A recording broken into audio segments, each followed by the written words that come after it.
मेरा नाम है पवन द्विवेदी।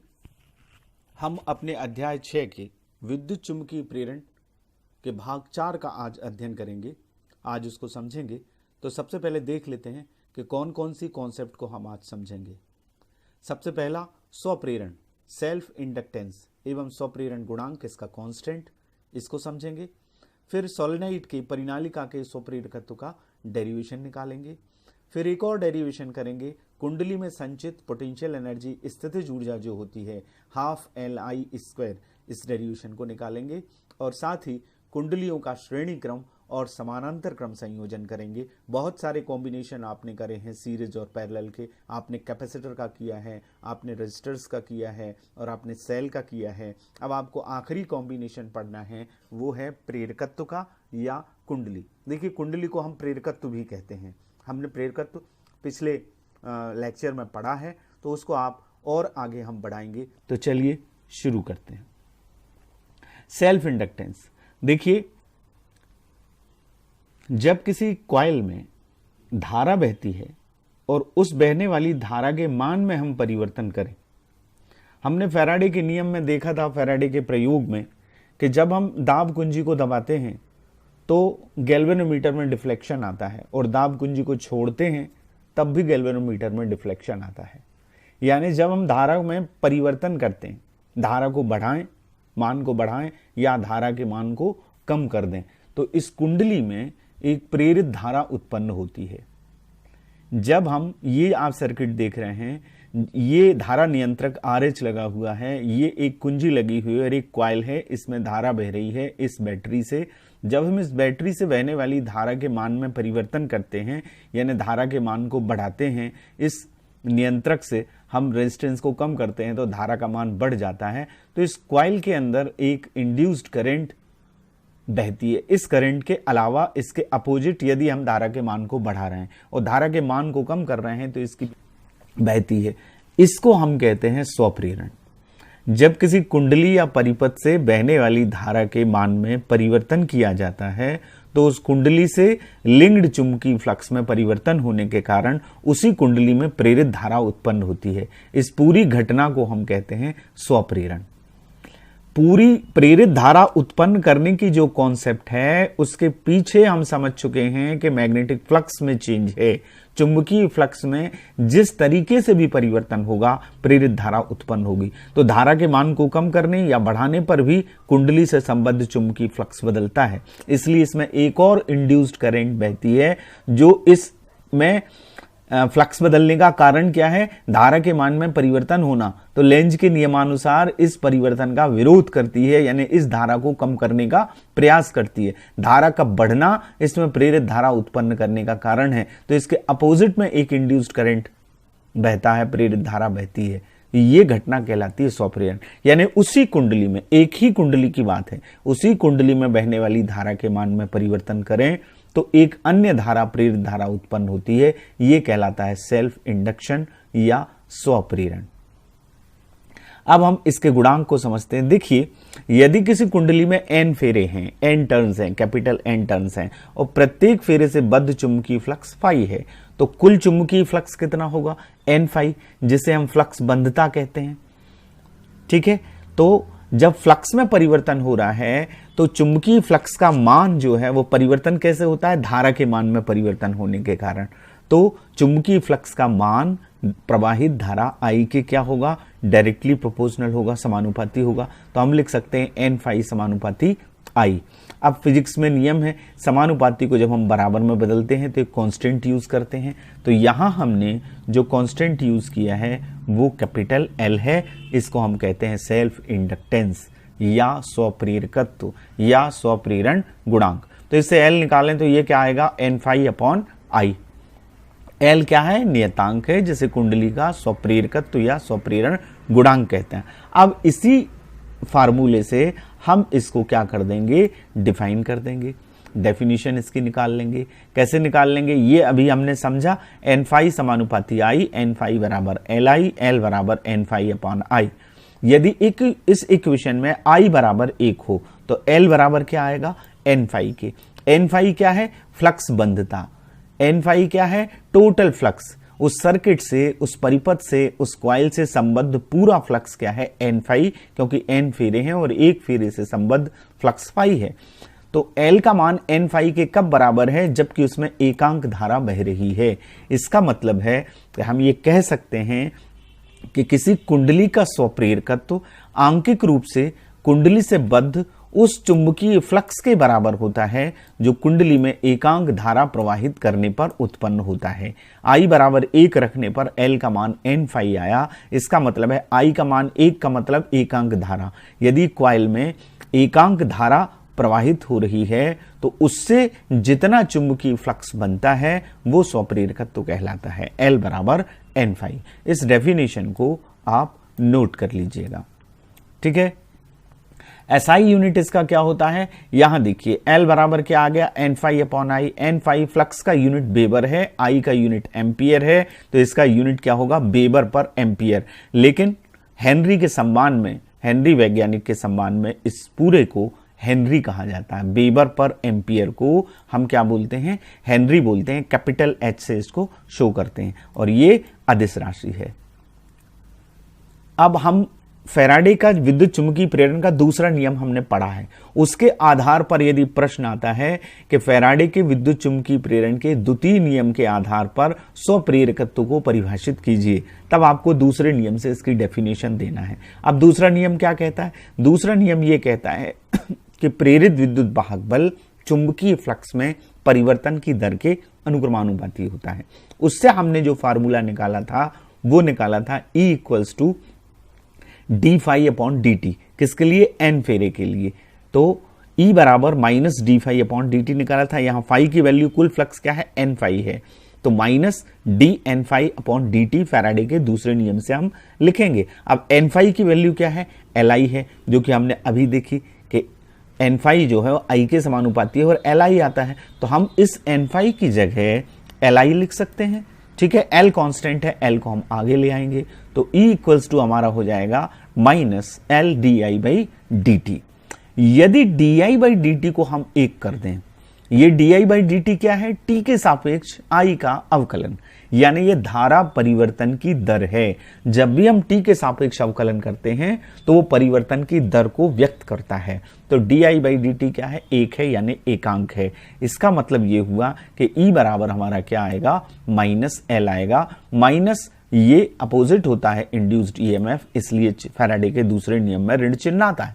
परिमाण के रूप में यदि हम कहें तो इसकी परिभाषा इस दूसरे नियम के आधार पर यह होगी कि किसी कुंडली का स्वप्रेरकत्व आंकिक रूप से उस प्रेरित विद्युत वाहक बल के बराबर होता है जो कुंडली में धारा परिवर्तन की दर इकाई होने पर उत्पन्न होता है। यूनिट ये धारा परिवर्तन की दर होगी, rate of change of current जब यूनिट होगी तो E का मान माइनस एल के या एल के बराबर आएगा।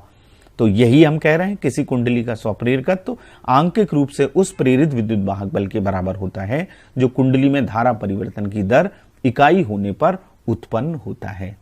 ये स्वप्रेरण गुणांक हुआ। अब हम एक परिनालिका के स्वप्रेरकत्व का डेरिवेशन निकालेंगे।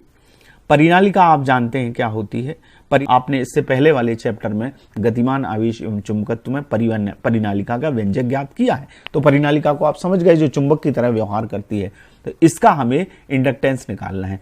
तो हमने ये मान लिया कि ये परिनालिका है जिसकी लेंथ क्या है, स्मॉल एल है, और इसमें फेरों की संख्या कैपिटल एन है। इसके अनुप्रस्थ काट का क्षेत्रफल कैपिटल ए है। यदि इसमें आई धारा बह रही है तो इसके अक्ष पर जो चुंबकीय क्षेत्र उत्पन्न होता है, जो कि गतिमान आवेश एवं चुंबकत्व में आपने ये डेरिवेशन किया है, वो होता है mu equals to mu naught N I. Mu naught N I, N number of turns और आई यहां पर धारा है, ठीक है। ये हम स्मॉल एन अभी लिए हैं, टोटल फेरों की संख्या कैपिटल एन है। अब देखिए, यदि परिनालिका की प्रति एकांक लंबाई में फेरों की संख्या स्मॉल एन हो, एक लंबाई में, 1 सेंटीमीटर लंबाई में फेरों की संख्या n हो, तो टोटल फेरों की संख्या क्या हो जाएगी, L लंबाई में फेरों की संख्या क्या हो जाएगी, कैपिटल N बराबर स्मॉल nl। देखिए, एक लंबाई में n है तो L लंबाई में क्या होंगे, nl। तो ये कैपिटल N हुए कुल फेरे। तो इसका मतलब ये है कि n की वैल्यू क्या आएगी, स्मॉल n की, कैपिटल N अपॉन L, ठीक है। यहां हम ये वैल्यू रख देंगे। ये हमने अब तक निकाला म्यू नॉट एन आई, और फेरों की संख्या एकांक लंबाई में n है, तो n बराबर हमारा आ गया n/l। यहां हम इस वैल्यू को रखें तो हमारा समीकरण 1 बनेगा b बराबर म्यू नॉट n/l i। ये हमारा क्या आ गया, इक्वेशन फर्स्ट आ गया। ठीक है, अब परिनालिका के प्रत्येक फेरे में से बद्ध चुंबकीय फ्लक्स आपने पढ़ा है phi equal to BA cos थीटा। ठीक है, cos 0 होता है तो 0 होता है जब चुंबकीय क्षेत्र के पृष्ठ लंबवत है, तब उसके अविलंब और चुंबकीय क्षेत्र के बीच का कोण 0 होता है। तो मैक्सिमम फ्लक्स क्या होता है, फाई इक्वल टू BA। तो इस कंडीशन में फाई बराबर BA, B चुंबकीय क्षेत्र की तीव्रता, A एरिया। ये समीकरण 2 हो गया। ये B का मान समीकरण 2 में हम रख देंगे। First equation A, second equation A। First equation यानी B की वैल्यू यहां रखी तो यहां आया mu naught n/l I A। ये I आ गया और ये A आ गया। अब परिनालिका से बद्ध कुल चुंबकीय फ्लक्स, ये तो एक फेरे से आया टोटल फ्लक्स निकालेंगे तो n का क्या करेंगे, मल्टीप्लाई करेंगे n फाई। फ्लक्स बंधता हमको निकालना है तो n फाई क्या आ गया, इसमें n का गुणा हो गया तो एक n और आ गया। तो ये हमारा इक्वेशन हो जाएगा n फाई बराबर म्यू नॉट n स्क्वायर आई ए अपॉन l। n का n में गुणा हो गया, कैपिटल N का, तो ये इक्वेशन 3 आ गया। n फाई, अब हमने पढ़ा है अभी कि n फाई किसके बराबर होता है, li के। फ्लक्स बंधता जो है वो li के बराबर होती है। फाई आई के समानुपाती होता है या n फाई आई के समानुपाती होता है। कुल धारा I है तो n फाई बराबर li। तो इस n फाई की जगह हम क्या लिख देंगे, समीकरण 3 और 4 से li बराबर म्यू नॉट n स्क्वायर आई ए अपॉन l। इस I से इस I को हम क्या कर देंगे, कैंसिल कर देंगे। तो हमारे पास आ जाएगा L बराबर mu naught n square A upon L। ये हमारी परिनालिका के स्वप्रेरकत्व का व्यंजक हुआ, हेनरी H। अब इसके कई रूप हम लिख सकते हैं, अलग अलग तरीके से डेरिवेशन को लिख सकते हैं। वो कैसे, देखिए ये तो हमारा फार्मूला आ गया mu naught n square A upon L। अब परिनालिका के अंदर क्रोड की चुंबकशीलता क्या हो, म्यू हो, तो यहां म्यू नॉट ये वायु क्रोड के लिए किया गया है। परिनालिका में यदि वायु क्रोड है तो म्यू नॉट आएगा, और यदि क्रोड की चुंबकशीलता म्यू है तो यहां आएगा mu n square A upon L Henry. अब हम ये लिख सकते हैं कि कुल फेरों की संख्या n बराबर क्या होती है, NL, जो हमने अभी समझी। तो इस n स्क्वायर की जगह हम NL लिखेंगे तो ये आएगा n स्क्वायर L स्क्वायर। एक L से एक L को हम यहां कैंसिल कर देंगे, ये स्मॉल n को। तो हमारे पास फार्मूला आ जाएगा, ये टोटल स्क्वायर हो गया, एक L से एक L कैंसिल होगा तो हमारे पास आएगा म्यू n स्क्वायर LA। यदि उसकी प्रति एकांक लंबाई में फेरों की संख्या n है तो इस रूप में यदि हमको लिखना है तो म्यू, ये भी फार्मूला परिनालिका के स्वप्रेरकत्व का है, सेल्फ इंडक्टेंस का है, और ये भी सेल्फ इंडक्टेंस का है। यहां कैपिटल N आ रहा है, यहां स्मॉल n आ रहा है, ध्यान रखिएगा। स्मॉल n का मान n अपॉन L होता है, तो ये भी इसका है। यदि एकांक लंबाई में फेरों की संख्या n है और कुल लंबाई में फेरों की संख्या कैपिटल N है तो ये अलग अलग आएगा। अब यदि आपेक्षिक चुंबकशीलता म्यू आर हो तो म्यू आर होती है म्यू अपॉन म्यू नॉट, यानी म्यू की वैल्यू आएगी, इसका तिर्यक गुणा करें तो mu R into mu naught. तो हम इस इक्वेशन को ऐसा भी लिख सकते हैं, इस म्यू की जगह हमने लिख दिया mu R mu naught n square LA। तो ये भी एक तरीका है स्वप्रेरकत्व को लिखने का। तो ध्यान रखिए इन तीनों डेरिवेशंस को। अब हम इस फार्मूले से ये निकाल सकते हैं, प्रश्न ये आता है कि परिनालिका के स्वप्रेरकत्व का व्यंजक ज्ञात कीजिए एवं यह किन किन कारकों पर निर्भर करता है। तो हमारे पास ये फार्मूला है L बराबर mu n square A upon L Henry. अब हम इससे निकाल देंगे। देखिए L ऊपर जितनी चीजें हैं उनके समानुपाती होगा और L के व्युत्क्रमानुपाती होगा। तो पहला फैक्टर क्या आ गया, क्रोड की चुंबकशीलता म्यू का मान अधिक होने पर स्वप्रेरकत्व का मान अधिक होगा, क्योंकि यह समानुपाती है। यही कारण है कि नर्म लोहे की चुंबकशीलता क्योंकि अधिक होती है, इसलिए परिनालिका में नर्म लोहे का क्रोड उपयोग में लाया जाता है। चुंबकशीलता उसकी अधिक होती है तो स्वप्रेरकत्व बढ़ जाता है। दूसरा, n स्क्वायर के ये समानुपाती है, n स्क्वायर ऊपर है, नंबर ऑफ टर्न्स है, ये फेरों की संख्या n का मान अधिक होने पर स्वप्रेरकत्व का मान अधिक होता है। तीसरा फैक्टर क्या आएगा, ये अनुप्रस्थ काट का क्षेत्रफल है, क्षेत्रफल पाई आर स्क्वायर, या त्रिज्या के कारण क्षेत्रफल बढ़ता है तो ये बढ़ेगा ए तो एल भी बढ़ेगा। इसका मतलब है कि अनुप्रस्थ काट का क्षेत्रफल ए या त्रिज्या आर अधिक होने पर स्वप्रेरकत्व अधिक होता है। लास्ट जो है वो एल के व्युत्क्रमानुपाती है, इसका मान बढ़ेगा तो इसका मान घटेगा। एल का मान हम बढ़ाएंगे, लेंथ को बढ़ाएंगे तो एल का मान क्या हो जाएगा, कम हो जाएगा। परिनालिका की लंबाई एल का मान अधिक होने पर स्वप्रेरकत्व का मान कम हो जाता है। ये 4 फैक्टर हैं, इनको भी आप नोट करिएगा। प्रश्न में डेरिवेशन के साथ फैक्टर भी पूछे जाते हैं, किन किन कारकों पर निर्भर करता है, इनको आप नोट करिएगा। अब हम एक डेरिवेशन करेंगे कुंडली में संचित स्थितिज ऊर्जा का। देखिए, स्थितिज ऊर्जा आपने 11th में पढ़ी है। जब किसी चीज की हम स्थिति बदलते हैं तो उसमें जितना कार्य होता है वो स्थितिज ऊर्जा के रूप में इकट्ठा हो जाता है, संचित हो जाता है।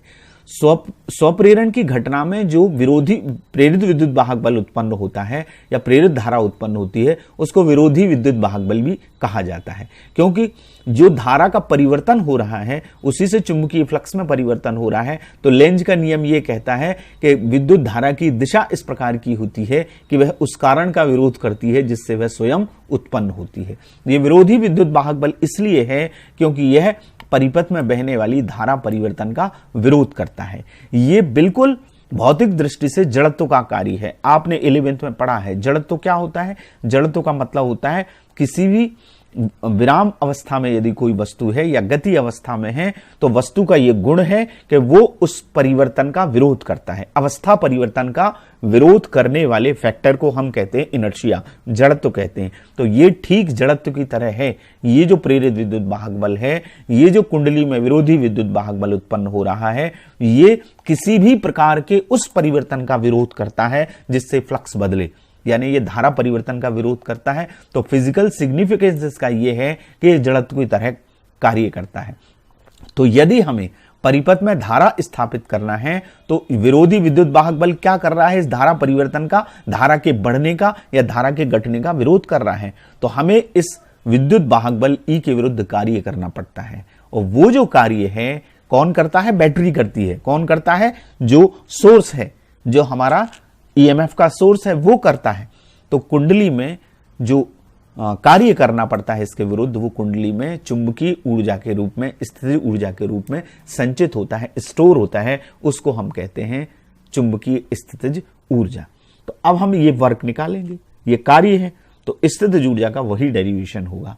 तो क्या होगा, मान लीजिए कि किसी भी क्षण डी क्यू, बहुत स्मॉल आवेश, जब छोटा आवेश हम लेते हैं तो डी लगाते हैं, छोटा टाइम लेते हैं तो डी टी लगाते हैं, छोटा वर्क निकालते हैं तो डी डब्ल्यू करते हैं।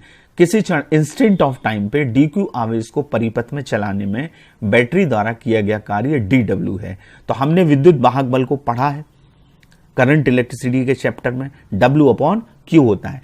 किसी भी आवेश को पूरे परिपथ में चलाने के लिए बैटरी द्वारा, सोर्स द्वारा जितनी ऊर्जा खर्च की जाती है या जितना कार्य किया जाता है वो उसका ईएमएफ कहलाता है। तो ईएमएफ का सूत्र क्या है, डब्ल्यू अपॉन क्यू। इस फार्मूले से हम लिख सकते हैं डब्ल्यू इजकल टू ई क्यू।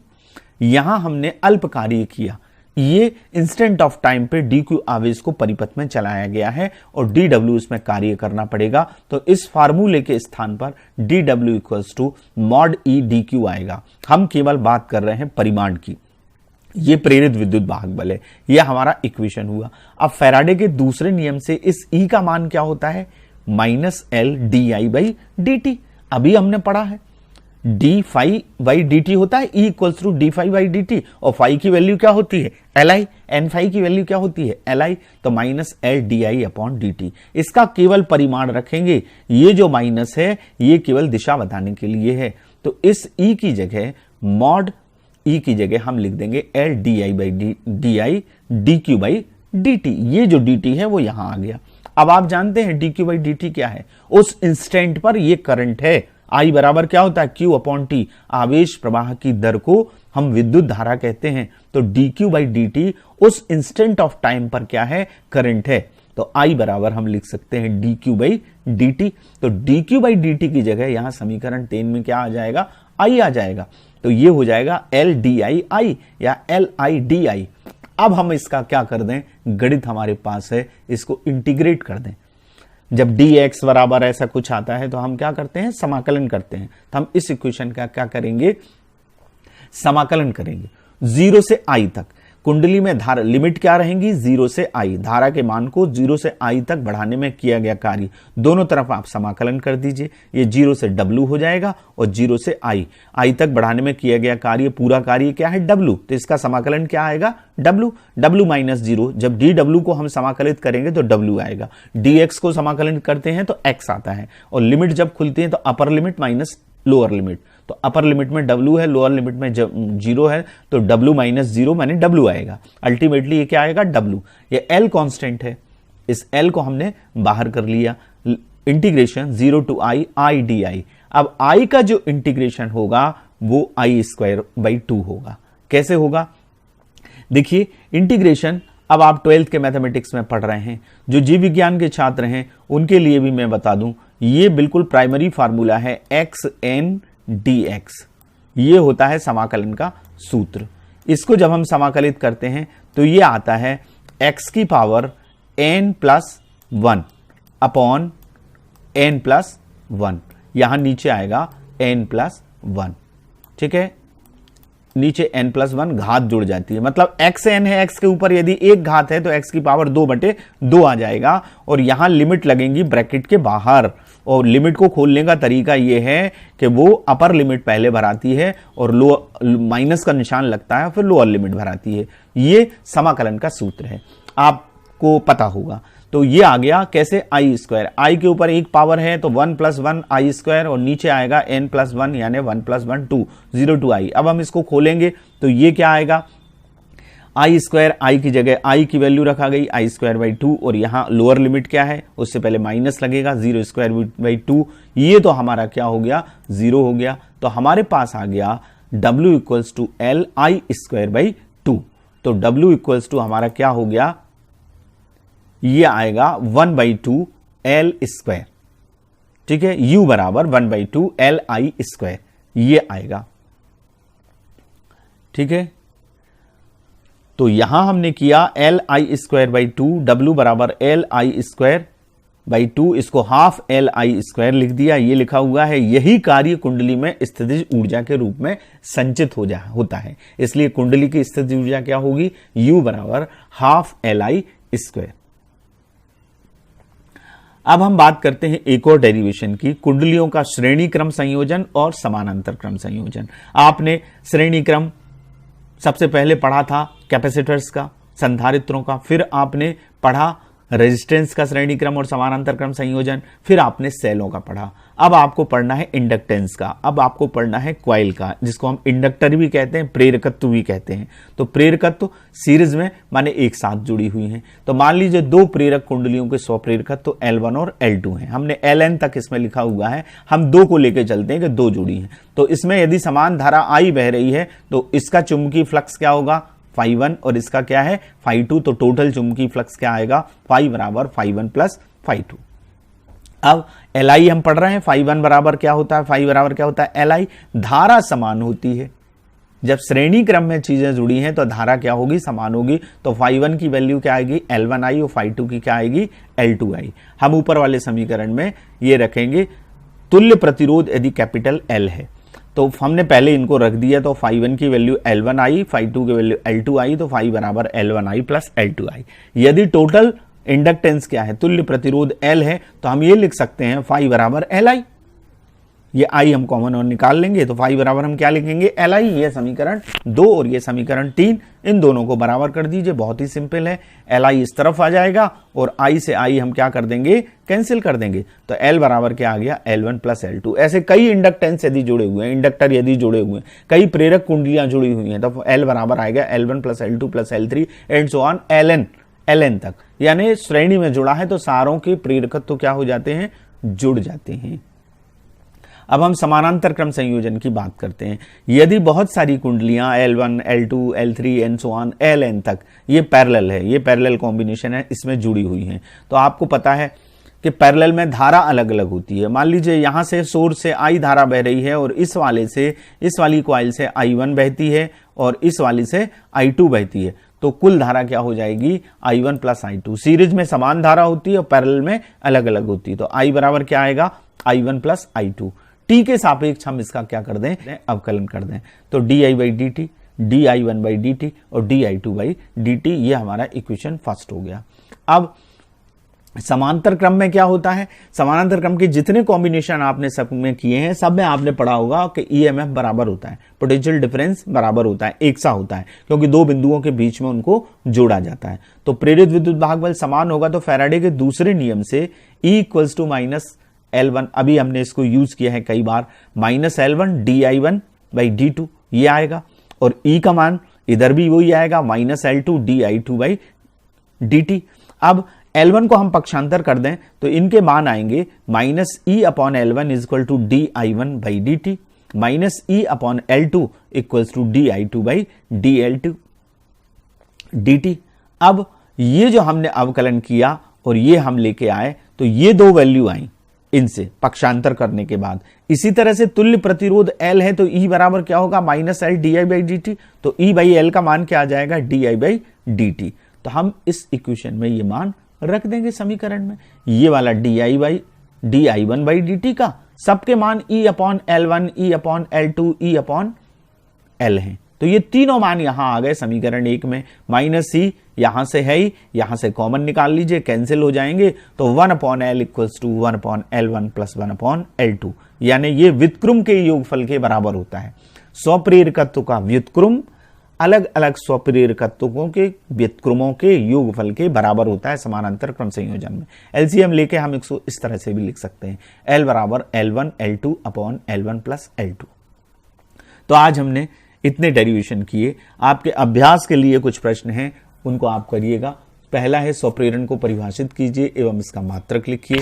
परिनालिका के स्वप्रेरकत्व का व्यंजक ज्ञात कीजिए तथा यह किन किन कारकों पर निर्भर करता है। अभी हमने स्थितिज ऊर्जा निकाली, उसका व्यंजक ज्ञात कीजिए। दो प्रेरकत्व कुंडलियों के श्रेणी क्रम संयोजन में तुल्य स्वप्रेरकत्व का व्यंजक ज्ञात कीजिए और समानांतर क्रम संयोजन में। ये आप करें। बहुत बहुत धन्यवाद। Thank you very much.